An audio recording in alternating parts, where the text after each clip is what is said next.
Aujourd'hui, j'ai appris la disparition de l'actrice Émilie Duquesne. Alors, elle n'était pas une actrice française, elle était belge, mais voilà, elle était francophone, et puis elle a fait beaucoup de films en France. Pour moi, c'était un peu une actrice française. Et ça me rend toujours triste d'apprendre la disparition d'une actrice française. Parce que voilà, les actrices françaises, c'est quelque chose. C'est spécial, les actrices françaises. Alors je ne vais pas lui rendre hommage parce que ça n'aurait pas beaucoup de sens à travers un écran. Non. Bon. En plus, elle ne me connaissait pas. Moi, je savais qui elle était à travers des écrans. Et puis, je ne vais pas vous la montrer, je ne vais pas me servir de son image pour la visibilité de cette vidéo. Ça ne se fait pas. Mais, alors je ne vais pas lui rendre hommage, mais j'ai envie de me souvenir d'elle. Parce que elle m'a marqué.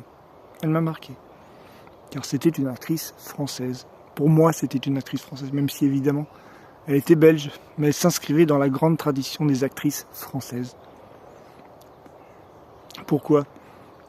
Parce qu'elle avait une beauté à la française. Elle avait une beauté unique. La beauté en France, c'est quelque chose de très particulier. On a une vision de la beauté très particulière. On a une vision de la beauté qui est prométhéenne. On n'a pas une vision de la beauté qui est coupable, injuste, déterministe, génétique. Non. Non, nous voyons la beauté comme la conséquence de quelque chose, comme une compétence. Nous avons une vision de la beauté très particulière. D'ailleurs, nous sommes considérés dans le monde comme le pays de la beauté. La beauté des Français, c'est quelque chose qui est très admiré dans le monde par les femmes du monde entier.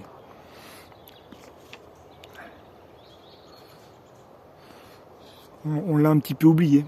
Bon.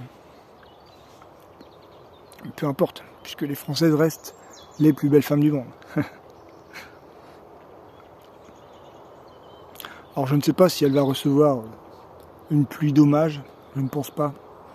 Je ne sais pas si elle était encore une grande star de cinéma. Je ne pense pas. Voilà, les cireurs de pompe en costard cravate de la télé, ils préfèrent rendre hommage aux acteurs, les grands acteurs.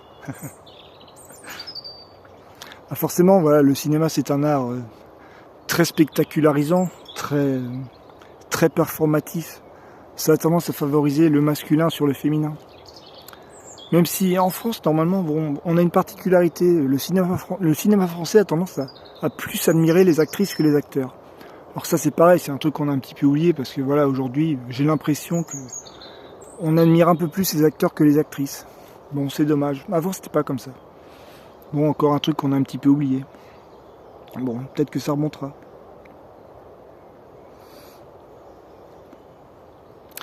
Et puis, il paraît que le cinéma, ça rend immortel. C'était Jean-Pierre Melville qui disait ça. Il disait avec sa grosse voix, le cinéma, ça permet de devenir immortel et de mourir. Il avait la voix de Fantomas, Jean-Pierre Melville. Il avait la voix de Fantomas. Effectivement, le cinéma, ça permet de devenir immortel. Et Émilie Duquesne, voilà, elle est immortelle. Elle est immortelle. Alors je ne sais pas si ces films vont repasser à la télé, peut-être. Alors je sais que son film le plus connu, c'est probablement Rosetta. Alors j'ai regardé, c'était son tout premier film. Son tout premier film. Elle a cassé la baraque dès son premier film. Balèze. Balèze. Alors je pense pas que je vais revoir ce film. J'aime pas revoir les films. En principe, quand je revois un film, voilà, j'ai pas le même sentiment que pendant le premier visionnage. C'est pas pareil. J'ai pour plus la mélancolie pour le sentiment du premier visionnage. Je préfère me souvenir du sentiment du premier visionnage. C'est plus intéressant. Parce que voilà, le souvenir de Roxane, c'est immortel. Ça ne bouge pas. Et Rosetta, j'avais vu ce film. Je l'avais vu à sa sortie. C'était un film qui avait eu beaucoup de succès. C'était un film très touchant. C'était, voilà, on la voyait, elle jouait le rôle d'une jeune femme qui était dans la galère. C'était un film avec un ton très social. Alors il y a des gens qui disaient que c'était un film un petit peu misérabiliste. Bon, peut-être, mais bon, peu importe. Peu importe, ce qui comptait, c'était de voir Émilie. Et vraiment, elle était très touchante dans ce film. Et ce dont je me souviens de ce film, c'est d'un geste. C'est d'un geste. C'était un peu un film à la Robert Bresson. Parce que ce dont je me souviens de ce film, c'est un geste. Parce que quand on regarde le cinéma de Robert Bresson, on sait que voilà, le cinéma, ça se résume à un geste. Un geste, une rythmique, ça n'est que ça le cinéma. C'est un geste. Et je me souviens d'un geste dans ce film, c'était Émilie, c'était Rosetta. Voilà. Elle épluchait un œuf dur, elle le mangeait. Voilà, avec sa moue. Elle faisait la moue. Elle s'inscrivait vraiment dans la grande tradition des actrices françaises qui font la gueule. Elle avait une gueule magnifique, Émilie. Elle était formidable. Elle était très belle. Elle était vraiment très belle. Mais elle est toujours, éternellement, elle sera belle, Émilie. Voilà, et puis c'est un film, voilà, sur une jeune femme qui survivait, en fait. C'est un film qui m'avait beaucoup marqué, parce que ça nous montrait que, voilà, elles ne vivent pas dans le même monde que nous. Voilà. Ce film, il aurait été sur un mec, ça aurait pas été pareil, quoi. J'en aurais eu rien à foutre, je pense. Parce qu'un mec, ça peut se démerder, quoi. Ça survit à tout. Mais voilà, des fois, on se rend compte que, voilà, elles ne vivent pas dans le même monde que nous. C'est beaucoup plus difficile pour elles. On devait avoir beaucoup plus de considération pour elles. Beaucoup plus. On n'en a pas assez. Et c'est très injuste.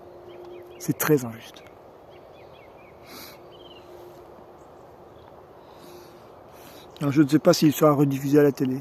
Je ne sais pas. Bon, je pense pas que je le reverrai. Je préfère le sentiment du premier visionnage. Je préfère ça. Parce que voilà. J'ai peut-être pour elle le sentiment de Cyrano envers Roxane. Peut-être que je suis un petit peu amoureux d'Émilie. Voilà. Comme il est tout à fait normal de l'être. Je ne savais pas qu'elle était malade. Peut-être que si j'avais su, peut-être que je lui aurais écrit une belle lettre. La lettre de Cyrano à Roxane. Peut-être.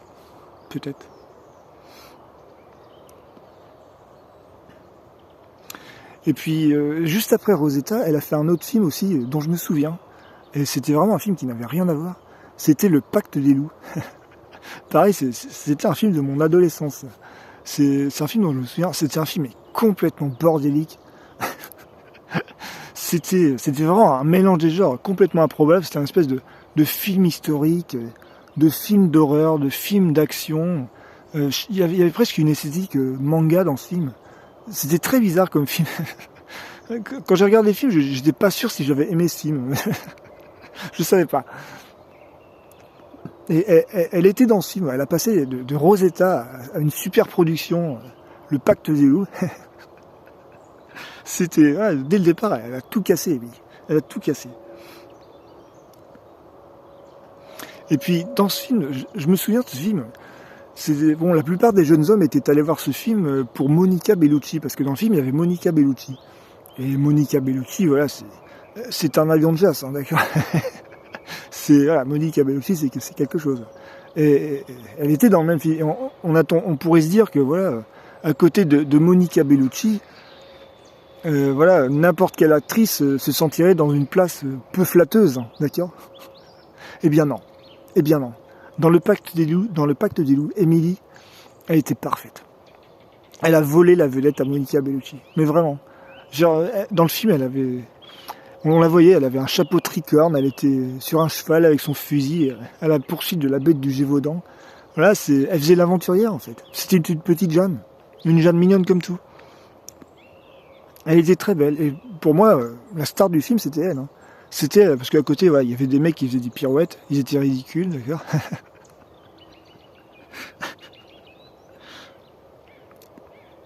Ah, les pirouettes, ça passe, mais la beauté d'une actrice, ça reste à jamais. Hein. C'est immortel. C'est ça l'immortalité du cinéma. C'est la beauté des actrices.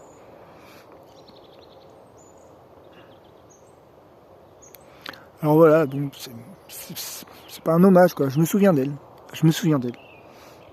Et puis bon, voilà. Il est tout à fait certain que maintenant qu'elle est là-haut sur son balcon, Roxane n'a que très peu de considération, voilà, pour ce con de Cyrano. Je pense qu'elle s'en fout un peu. Elle est bien là-haut. Elle est mieux qu'ici. À jamais, à jamais. Elle restera très belle, Émilie Lucan.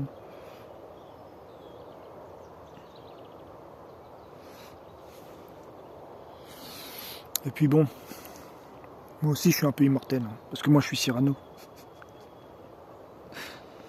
Et le sentiment de Cyrano, il ne s'éteindra jamais. C'est comme ça depuis des siècles, et ça ne cessera jamais. Et je sais que tant que le cœur de Cyrano battra, à jamais, la beauté de Roxane résonnera dans les étoiles. À jamais.